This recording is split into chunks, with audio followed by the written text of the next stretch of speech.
వారు కూడా ఆశ్చర్యపోయాడు. ఏమిట్రా వీడి సంగ్రామశక్తి అని. ద్రోణాచార్యుల వారిని దాటి పద్మవ్యూహంలోకి వెళ్ళిపోయాడు.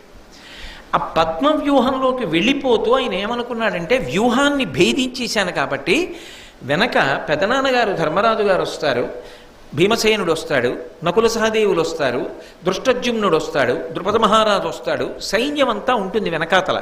కాబట్టి వ్యూహాన్ని భేదించాను కాబట్టి నా వెనక వీళ్ళందరూ ఉంటారు కాబట్టి నేను క్షేమం అనుకున్నాడు అని లోపలికి వెళ్ళిపోయాడు.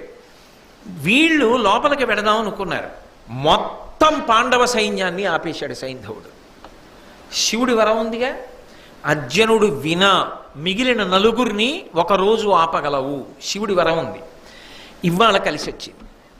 ఆ నలుగురిని ఇవాళ ఆపితే అర్జునుడు దూరంగా ఉన్నాడు కాబట్టి పద్మవ్యూహంలోకి ప్రవేశించరు. లోపలికి వెళ్ళిన వాడు చచ్చిపోతాడు. అర్జునుణ్ణి తాను గెలవలేనన్న కోరిక